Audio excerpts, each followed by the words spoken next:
Hello, everyone. I hope you're doing well during this challenging time. We are Debbie and Alan Janoff, and we'd like to welcome you to the fourth in our series of virtual lectures from Israel. At Federation, we've been focused on making sure that our greater Metro West community members stay safe and feel supported during these uncertain times. This includes our Federation board approving up to $1 million to address COVID-19 emergency needs locally, in Israel, and around the world.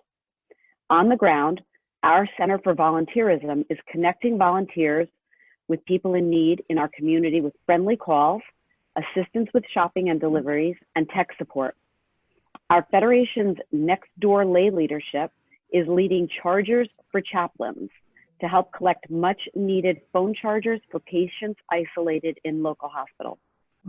At the same time, we also want to ensure that we don't let other important things pass us by, including celebrating Israel, especially since Yom HaAtzmaut, Israel Independence Day, is this Wednesday, April 29th. Those of you who attended the Community Mission to Israel in 2018 know how outstanding these speakers are. Today's speaker is Liana Rothstein, Bus 4 tour guide, whose topic is Masada, Western Wall, and Yad Vashem, symbols of destruction or inspiration. Liana Rothstein holds an MA in Land of Israel Studies and was awarded a BA in Land of Israel Studies and Jewish Art, summa cum laude. She is a certified tour guide and has been guiding for over 25 years.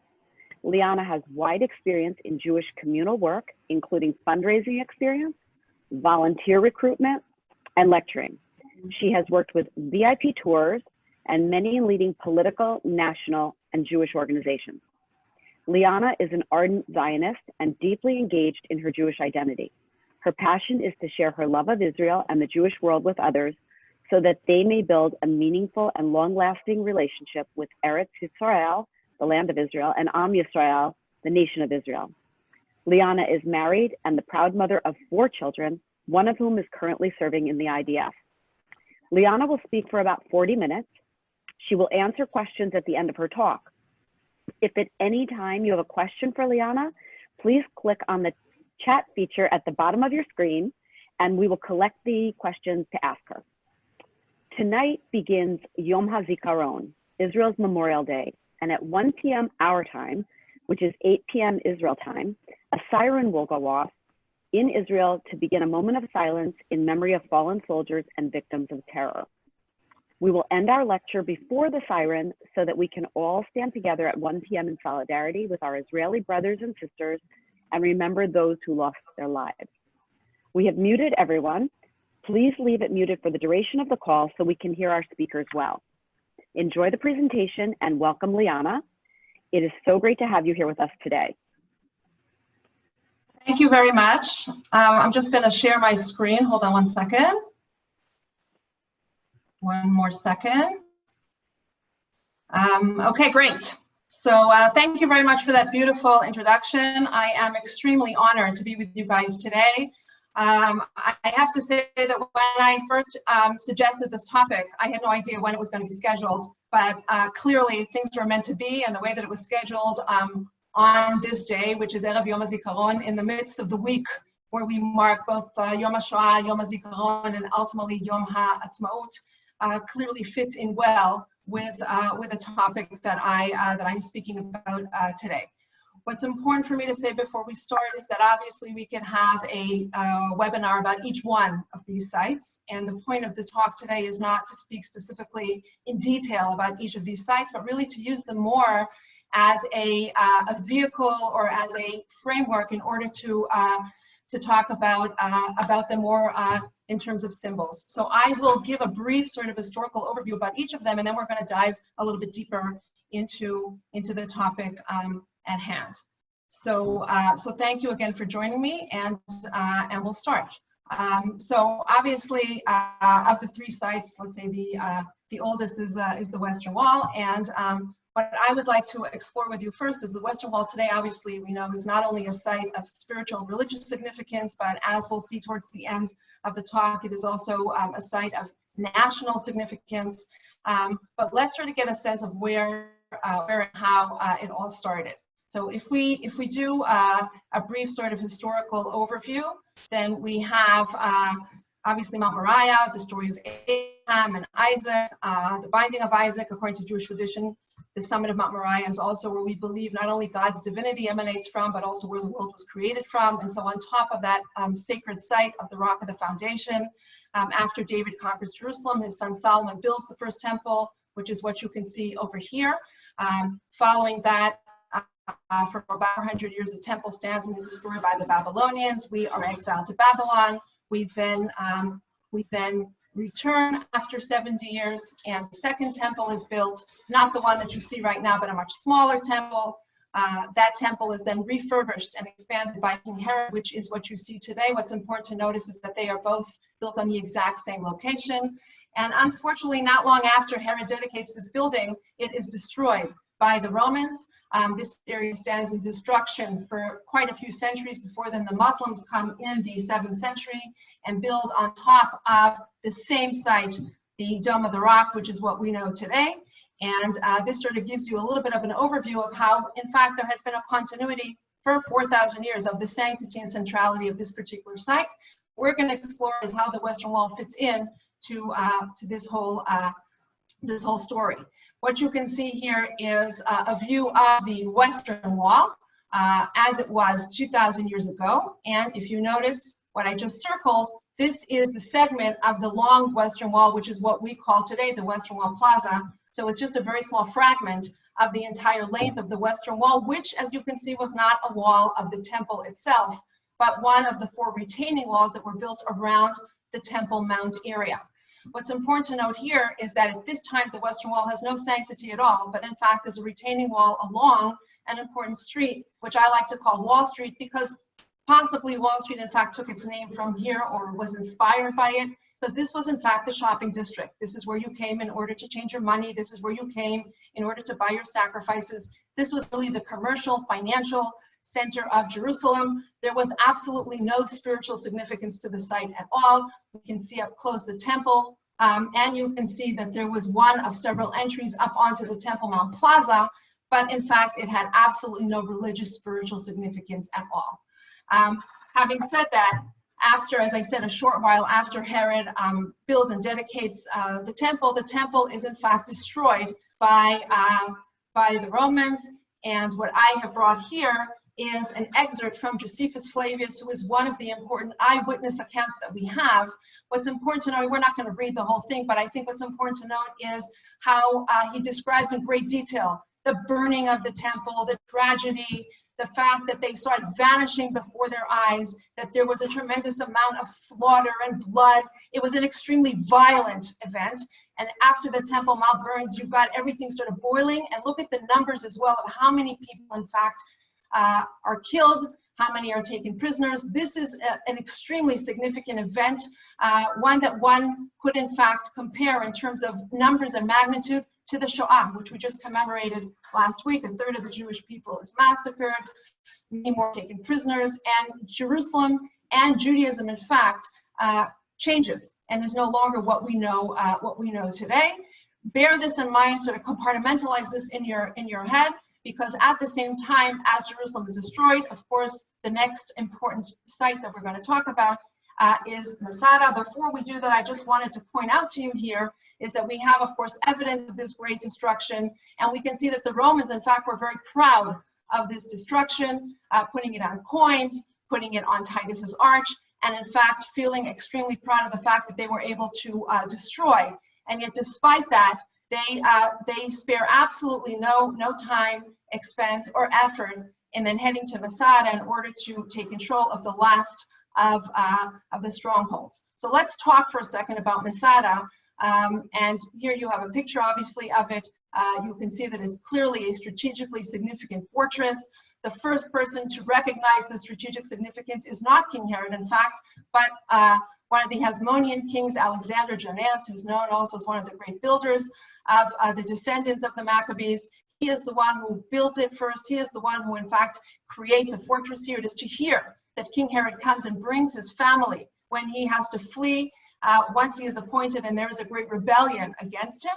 But he is the one, like always, who really embellishes it and turns Masada into what we know today. And if it were not for what Herod built, the story of the zealots, of course, that we just discussed, and we will discuss a little bit more, would not have been able to take place, because were it not for these magnificent structures that he built, the beautiful palaces, the incredible infrastructure, the wonderful mosaics, the water sources, all of what he builds, if that were not here, the zealots would not have been able to then use it 70 years later as their important stronghold in the desert. What I just wanted you to notice here is that Herod, in fact, invests in the physical beauty with the gorgeous mosaic floors and frescoes, and of course the location. But what we can see here, in particular over here, is that the zealots, in fact, care nothing about the physical, but what they care about is survival and spirituality. And this, in fact, lends to what we are going to be talking about, because when we come to Masada, although we talk about Herod and we talk about the incredible stuff that he built,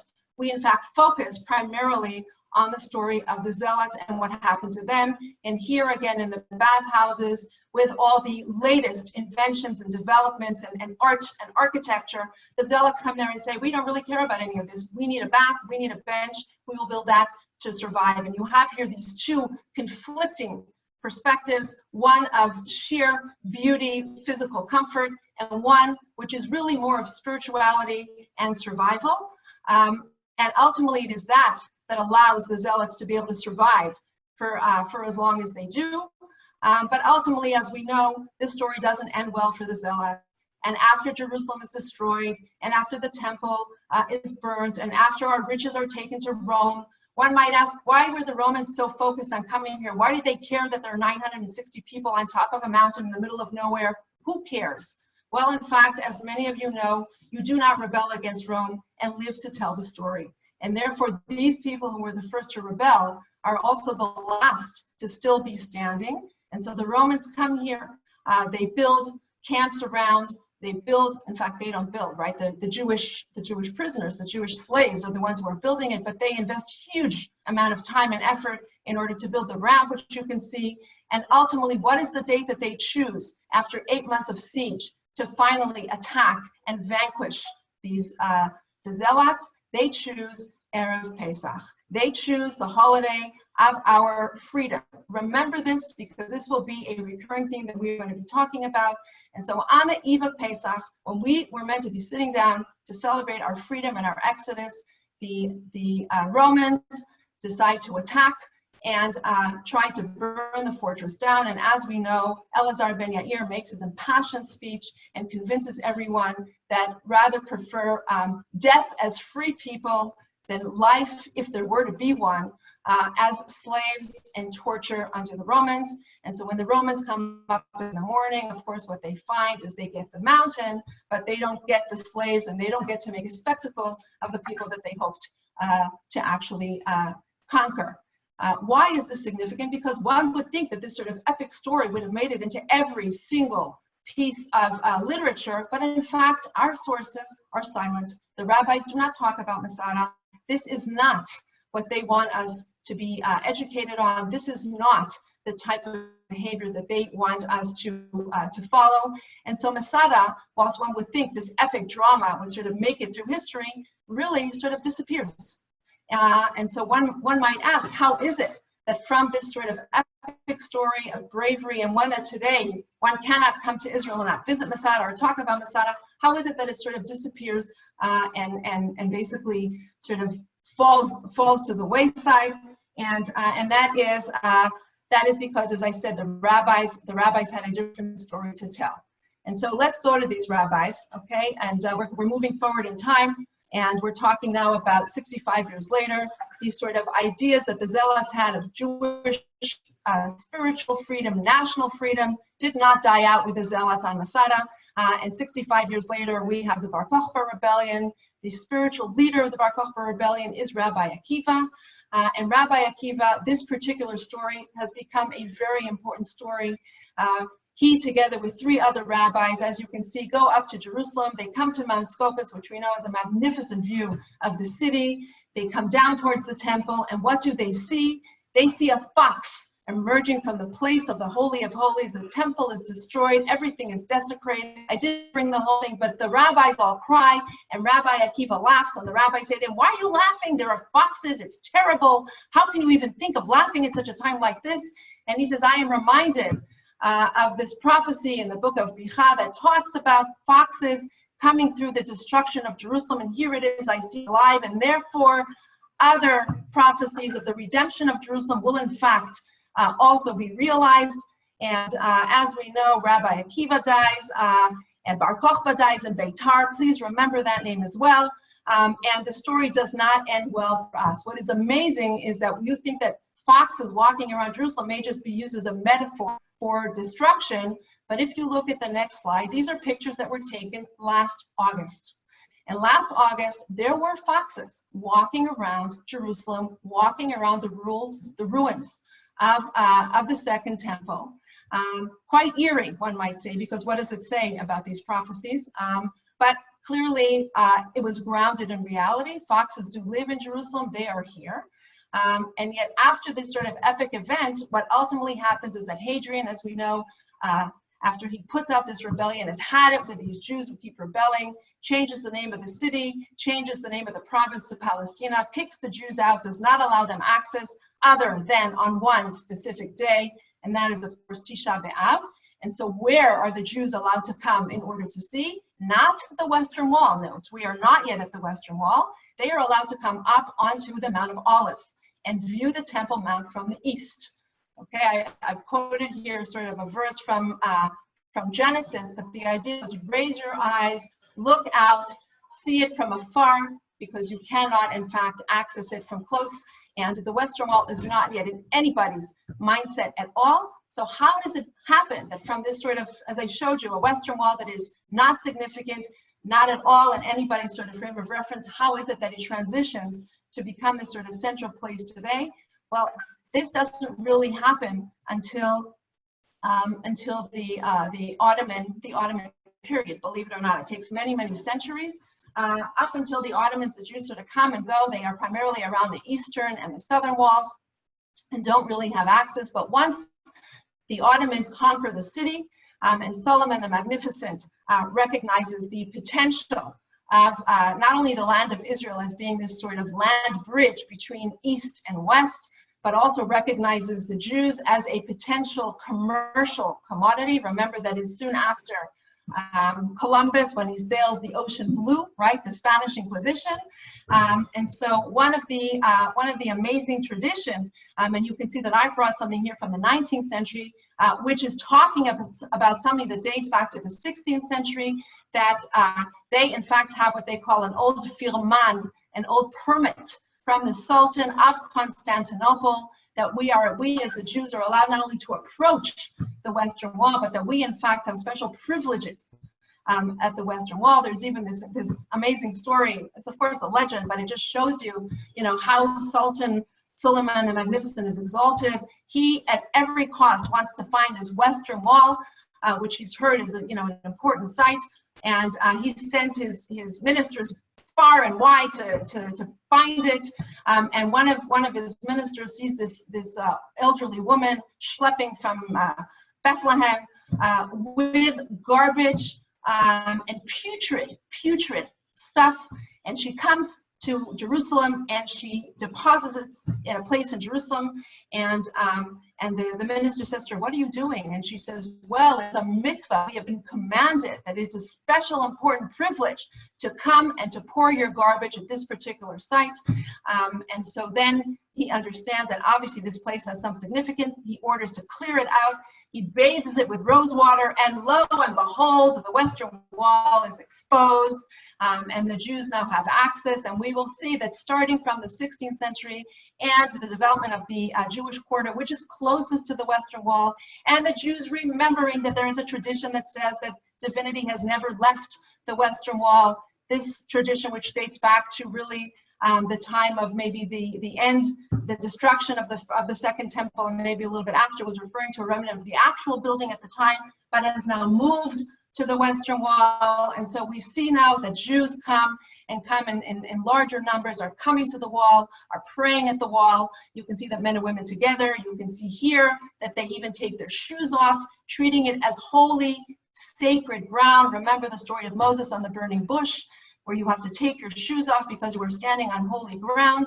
And yet, with all of this, we also have the name, the Wailing Wall, which of course you know we don't use today, but the name Wailing Wall, which we actually already hear about all the way back in the 4th century, when for the Christians, the Jews wailing and groaning at the wall was a way for the Christians to prove that they were correct, that the Jews rejected the true religion, and therefore they are destined to bewail at the wall. You can see that the same thing is mentioned on the 11th century and later on, this idea of crying and wailing at the wall, which we of course see in a positive way of, hoping one day that we will be able to return and see it rebuilt, was used in a very, very derogatory term. You can see here, even as late as in the late 19th century, Charles Wilson, one of the most famous explorers who comes here, also talks about it as the wailing place where the Jews come in great numbers and they kiss the stones and they weep outside. This whole idea of crying and weeping and sitting on the ground was a way to sort of show the Jews that they, in fact, have lost it because they have not accepted the true message. And yet, with all that, we see that the Jews do not give up. And not only do they not give up, by, I would say, the middle to the latter part of the 19th century, with the rise also of these, not yet the Zionist movement, but let's call it these nationalistic ideas, the Western Wall takes on a significant place of yearning and a significant place of connecting. And so you can see that people are coming here, men and women. You notice that they are writing inscriptions on the stones, leaving their names. This particular inscription on the right dates back even as far back as actually the early Muslim period. So there was a tradition, if you made it to the Western Wall or to any part of the temple, to leave some sort of graffiti, some sort of message. You can see here in this picture that there are many, many stones with all of these inscriptions, and today we have one even with a remnant of an inscription. But at one point, the rabbis feel that this is in fact desecrating the Western Wall, which by now is not just a wall of the Temple Mount sort of, structure, but is now a hallowed wall where Jews come to weep, to cry, to connect to history. And so today, as you know, our notes replace that. And the tradition of leaving a part of you, a note, a wish, is something that, of course, we all know when you come to the wall. And some of you may or may not know that actually these notes are taken out twice a year, on Erev Rosh Hashanah and on Erev Pessach, are collected and are taken to the cemetery on Mount of Olives and are buried there because they are treated as holy texts. And so you now see that there is a shift and a change in paradigm in terms of what role the Western Wall sort of fills. You can see here also that it is now not just a place where people come, it becomes a symbol of Jerusalem, a symbol of connection. It's used in artwork, it's used on jewelry, it's used on tobacco boxes, it's used in Haggadot, it's used in all various different ways to show that now the Kotel is no longer just a wall, but it's a wall with huge significance.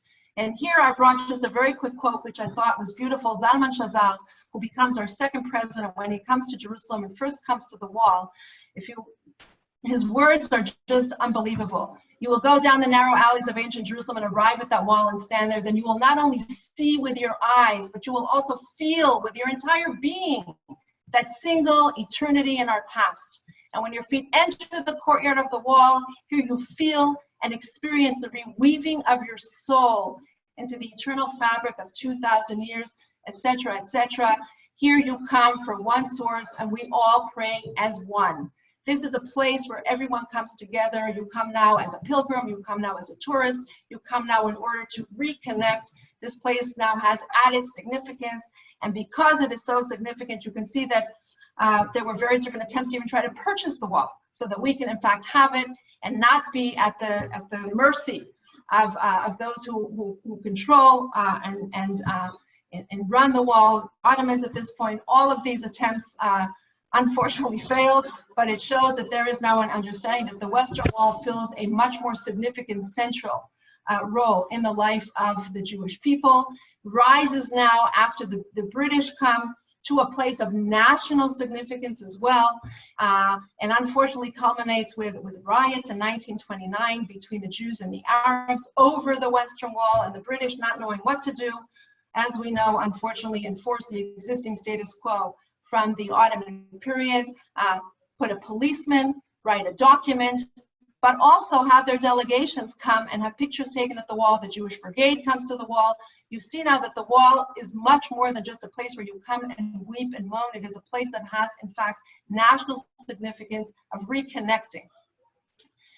Unfortunately, in 1948, when we lose the control of the old city, we lose access to the Western Wall. The picture that you can see here on the left is the view. This was the closest we could come to the Mount Zion. And when the Western Wall at that point is no longer ours, although we yearn and we hope that we will one day be able to return, we now have to turn to other sites where we can in fact physically connect. And so we return to the story of Masada. And Masada, which is a place where one can go to physically, becomes the place where youth movements go to, and school kids go to, and excavations are conducted. The famous excavations of Yigal Yadin, who says that this was one of the greatest moments of his life when he entered and discovered the remnants of that siege and of that last battle that I discussed. Imagine finding pottery shards with Hebrew letters coming out of the ground. David Ben Gurion comes. And this, in fact, is not in a vacuum, because even pre-state already, Masada rises to a level of a significant symbol. This very famous poem that is written by Yitzhak Lamdan that everybody in the 20s and 30s knew. You all know, Masada shall not fall again, but I'll bet you didn't know where it came from. It comes from this particular work, where Masada is no longer this mountain remote fortress in the middle of the desert, but Masada is the ultimate example of heroism, the ultimate symbol of fighting to the end, making the ultimate sacrifice. And to that end, Jabotinsky takes this idea, and in 1932, after he establishes the youth movement of Beitar, writes their song, their anthem, and the very last sentence is, Lamut or lichbosh et ahar, die or conquer the Mafat, Masada, and Beitar. Notice I said, remember Beitar, Masada, you know, obviously, Yotfat. Also, these are three examples of strongholds that stood up against the Romans and paid the ultimate price and preferred to die rather than to fall into the hands of the mountains. And you see that Masada is now becoming larger than life. It is no longer just about the zealots, but it is about a symbol of resistance, a symbol of standing up for national, religious, spiritual freedom. We will remain free. We will be, like the zealots. We will realize the zealots' dream. And notice that even larger than that, Masada is now, as I said, a symbol of resistance. So what I brought you here is a headline from the newspaper that talks about the fall of the Warsaw Ghetto. And at the end of the Warsaw Ghetto uprising, it says in small, the Masada of Warsaw has fallen. The Nazis set fire to the remains of the Warsaw Ghetto. Masada is no longer just Masada. Masada is a symbol of ultimate resistance, and therefore the Warsaw Ghetto uprising, which lasts for a month, which is the first incredible popular uprising that the Nazis, of course, do not expect. This is now like Masada. They stood and fought to the end. And this inspires many, many, many years later, in 2008, in fact, a play that is written by an Israeli living in England. He calls it in English, Imagine This. When it's translated into Hebrew, it's given a name that I think is much more appropriate, called Masada 1942. And the idea is that in the Warsaw Ghetto, the Nazis forced them to put on a play. And within the play that they choose to put on is the story of Masada, in order to basically inspire people to stand up for what they believe in, to fight to the end, not to give in. And what's interesting is that it was put on by Habima, and last week Habima chose to re-put it on, if you will, I don't know how to say, but to do it again on Erev Yom HaShoah, in order to once again connect these incredible larger than life symbols. And here is an even more incredible story. When this happened, I don't think anybody was thinking about Masada. And yet, the story of the Massacre of the Jews of York, which happens in the Middle Ages during the time of the Crusaders, the year is 1190, and Very similar story, unfortunately, to Masada. They live in York. The Crusaders come in. They say you either have to convert or you die. They find refuge in the fortress. Initially, the commander of the fortress is willing to help them, and then very quickly, of course, he changes and wants to turn them in.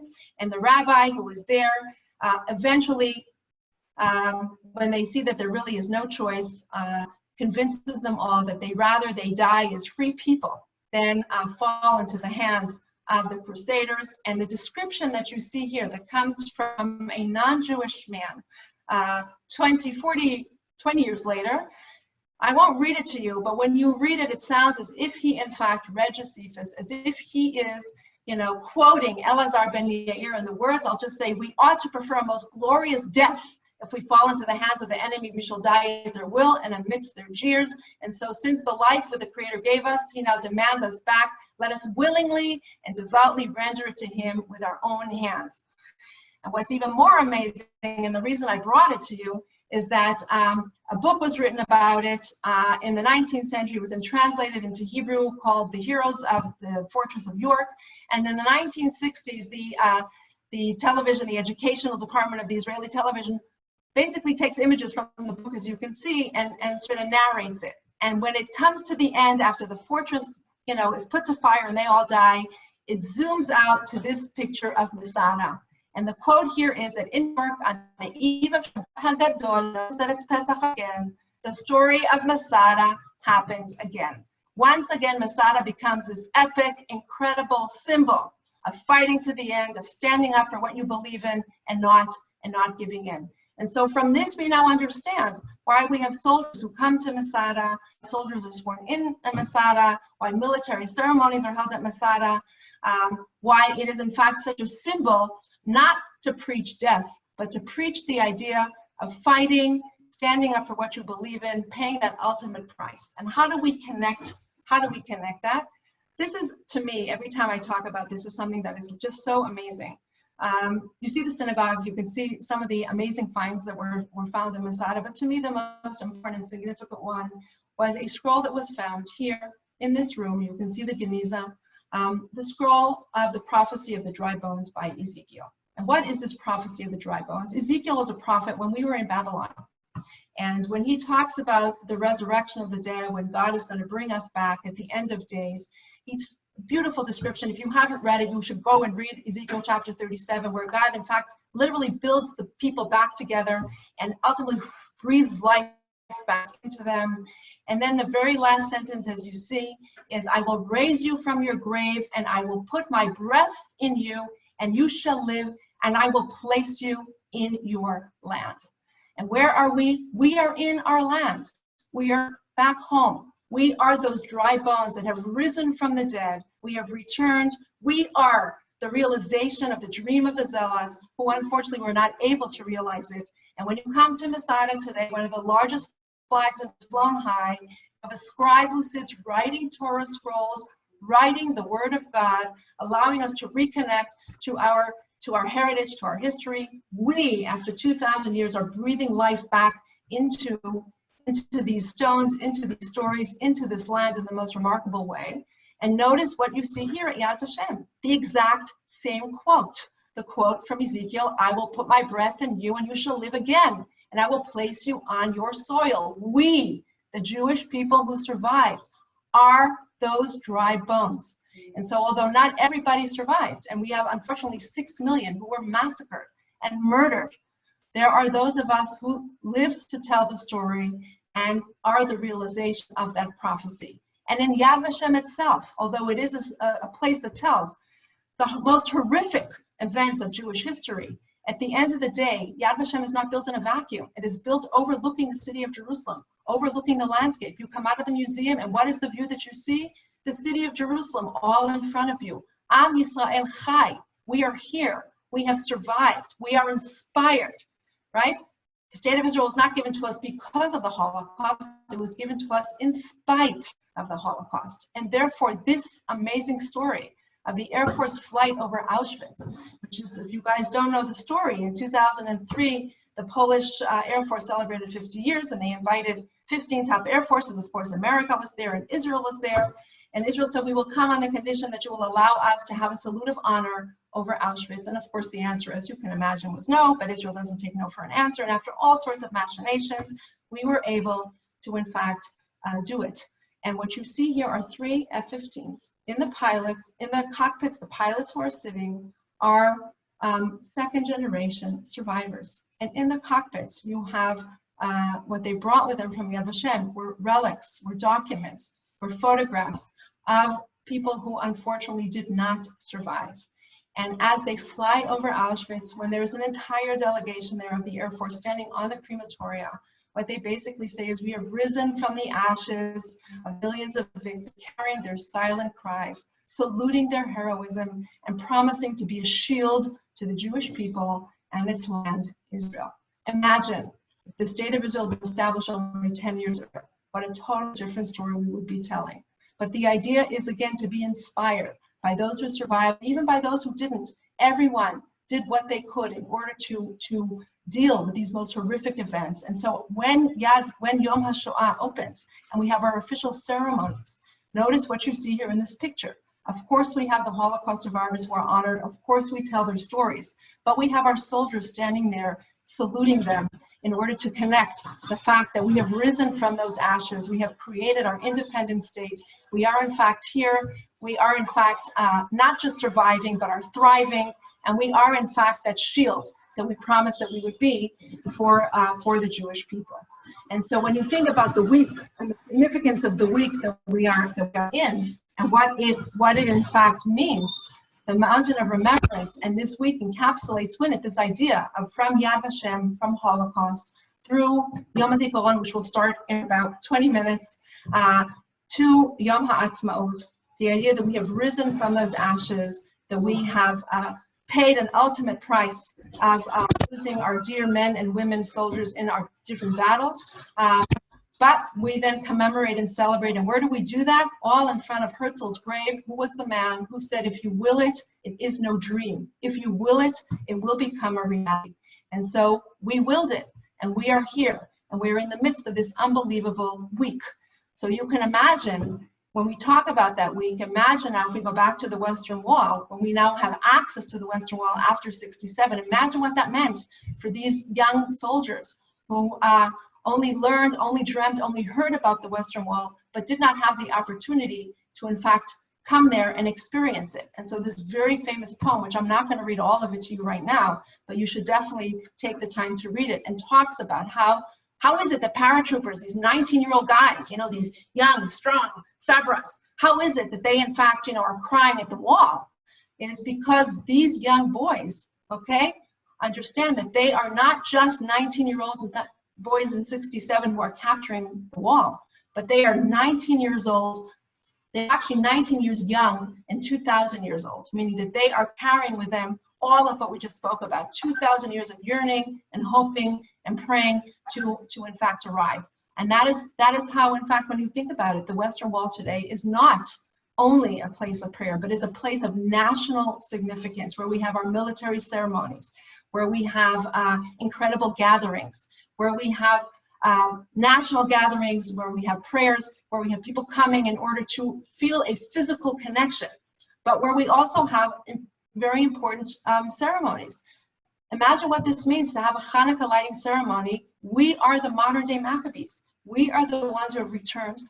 We have reestablished an independent Jewish state, and we are lighting the menorah in front of the Western Wall, from where we believe divinity emanates to the entire world. This is why having important dignitaries come to the Western Wall is not just a matter of spiritual significance, but is a national statement of recognizing Jewish sovereignty and Jewish connection to this incredible location. And so as we are about to open Yom HaZikaron tonight, and unfortunately these are pictures from years previous. We're not going to see this tonight due to, unfortunately, the coronavirus.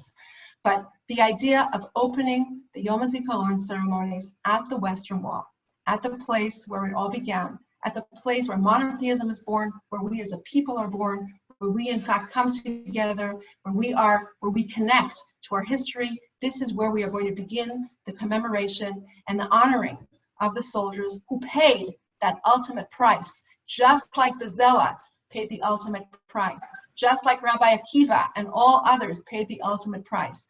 But we come to be inspired, because what do we understand? That at the end of the day, we're not preaching death, God forbid, but we are preaching to stand up for the values, the morals, the principles that we believe in, and we stand proud and strong, knowing that we live, fortunately, in the generation of redemption. We live in a time where we don't have to yearn and weep and wail. We live in a generation where we are fortunate enough to know that we have our own state, that we have the ability to be able to stand up for what we believe in and to be a light onto the nations, as Israel and the Jewish people are in so many ways. And so we will, in 15 minutes, bow our heads and honor the memory of the 23,816 soldiers who have died in the various wars and victims of terror in the defense and protection of our state and of our people, knowing that it is because of them that we can stand tall, and knowing that these places inspire us not to think of destruction, but inspire us to know that we need to stand up for what we believe in, to stand up proud and tall for all that we have achieved, and to hope and aspire for a bigger, brighter, and better future. So thank you very much.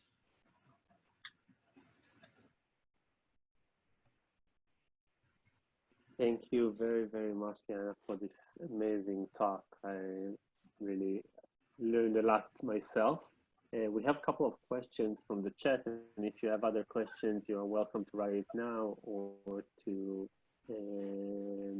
just raise your hand.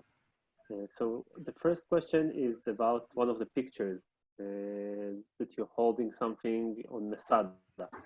And what does it say on the piece of paper that you're holding in the picture of Masada?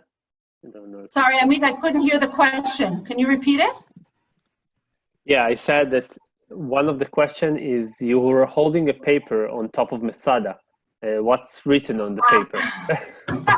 It's a great question. So I told you that there's a scribe who sits at Masada, and he's there almost every day. He has become a personal friend of mine, and I have had many prayers with him. And one of the things that I ask him to do when possible is to write, somebody's name, or to write a note. My son was bar mitzvahed a year and a half ago now. I can't believe it. And just before his bar mitzvah, I asked him to write, my son's name, and to make a special bracha, a special blessing for my son. And that was the paper that I was holding, because actually a week after I had visited there, we were celebrating his bar mitzvah, and I wanted him to appreciate how lucky he is, how lucky we are to be living in a generation where we in fact are those dry bones that have risen, where we can stand tall and proud, where we can physically connect to our history, and to be able to touch a piece of paper that was written by a scribe on Masada in the synagogue, where the Zealots took that choice not to die, as I said, but to stand up for spiritual, religious, national freedom, and to connect that way, and to take that message, as he moves forward in life. Thank you. So another question is about the picture that you have from Hanukkah, the candle lighting, and how come female and male soldiers standing together in the picture, lighting next to the wall? Great question. Okay, so as some of you may or may not know, the Western Wall Plaza is divided into two sections. There's the inner section, which is like the synagogue, if you will, where there is a division between men and women. And there, in fact, you cannot stand together. And then further back, you've got the general plaza, where men and women can stand together. The lighting of the menorah is in the outer section, the same place where we also have the ceremonies that just showed you the pictures of for the soldiers.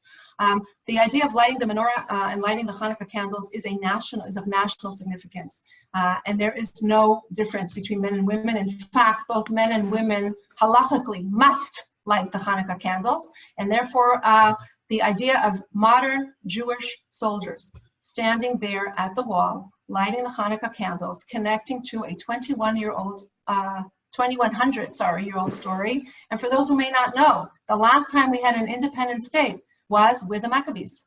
After the Maccabees, after their 100 years of national independence, we lose it to the Romans and are not independent again until 1948. So when you next light your Hanukkah menorah, your Chanukiah, think about that.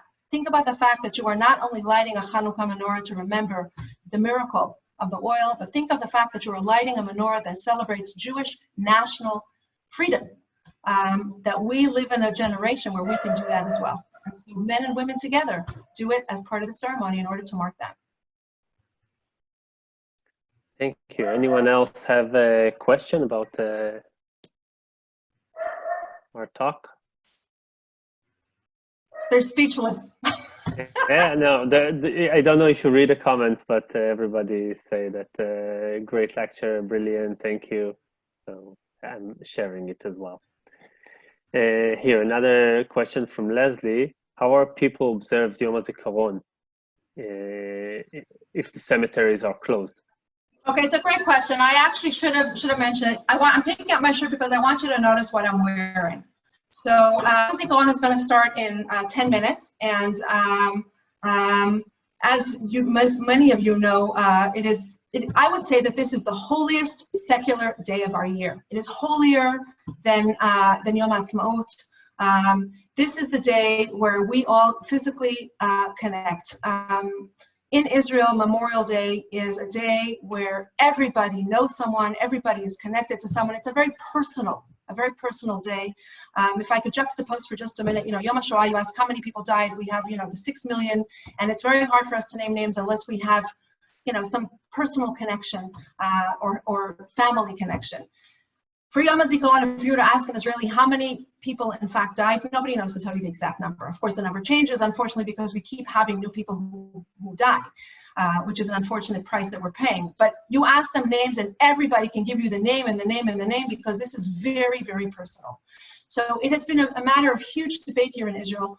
On the one hand, how do we, allow people to be able to commemorate in a meaningful way? Well, they cannot go to the cemeteries because there is a major public hazard. And so, first of all, the cemeteries were open until 5 o'clock today, and people could go, and they will be reopened again after Yom HaAtzmaut. You don't have to go necessarily on Yom HaZikaron, but there are also many initiatives, such as wearing. Okay, some of you may know that we usually wear with this flower called Dama Maccabim, which literally means, by the way, the blood of the Maccabees. Okay, those heroes that I just spoke about who did give us independence, but many of them lost their lives. And the legend is that where their blood spilled, these beautiful red flowers, that only flower, by the way, at this time, grow as a commemoration. And so it has become the symbol in Israel that we wear on Yom HaZikaron.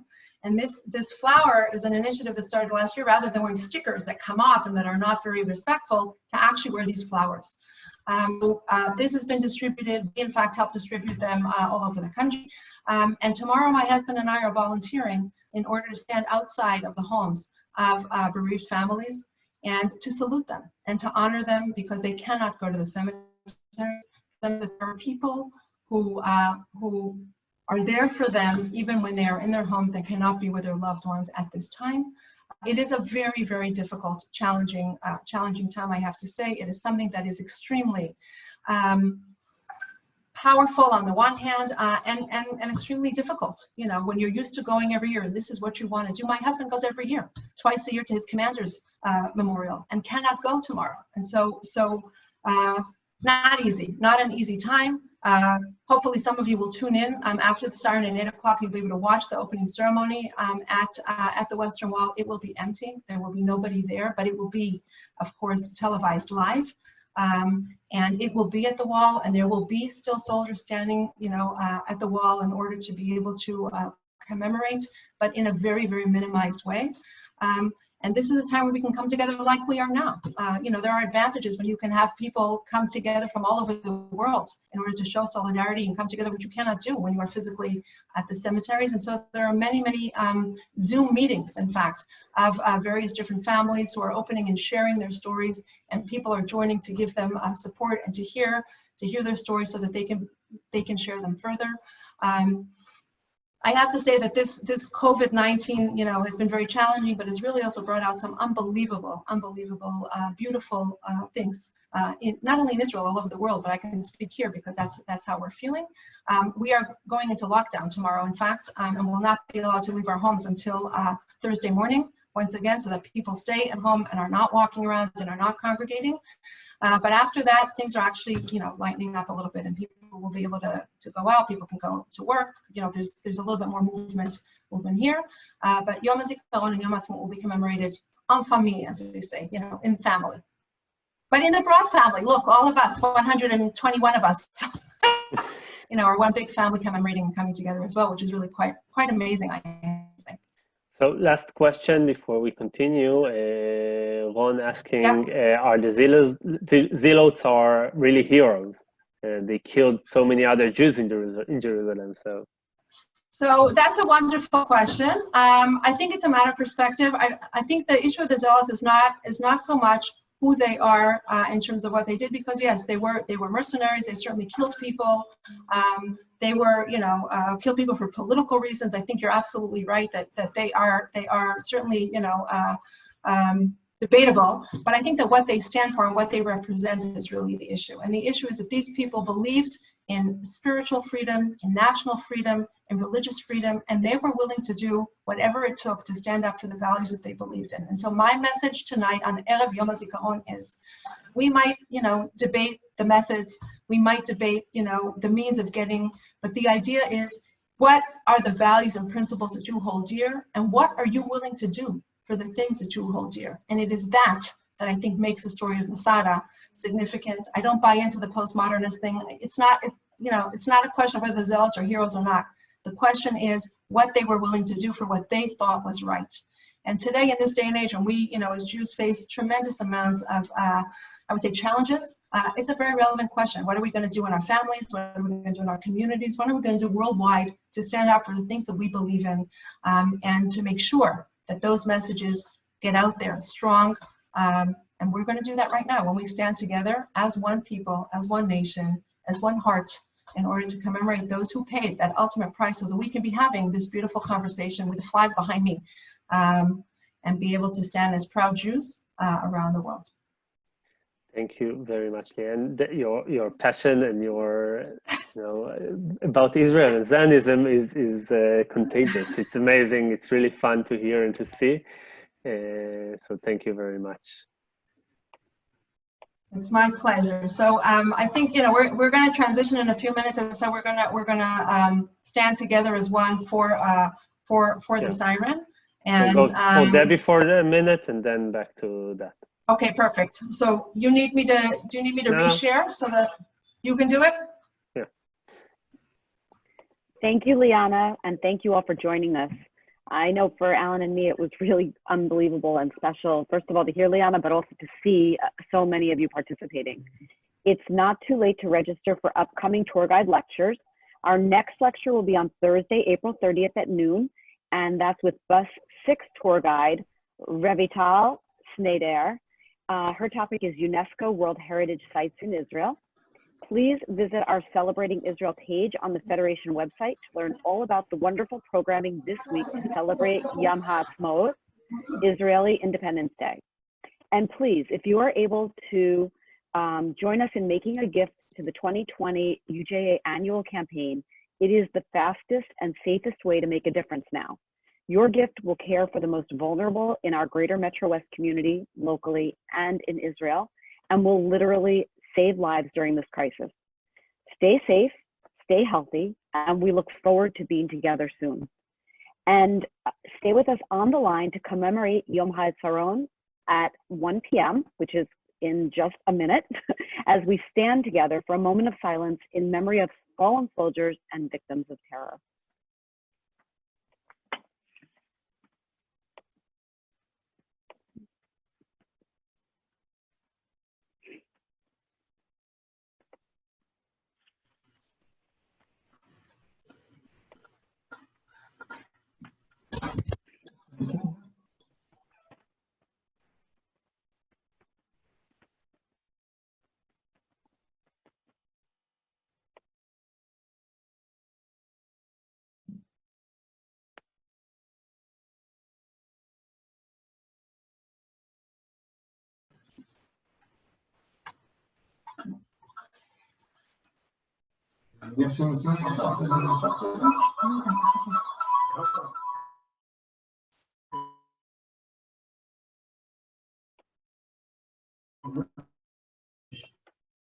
so that you'll be.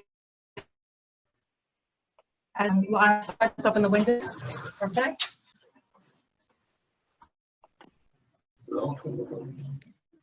Sim,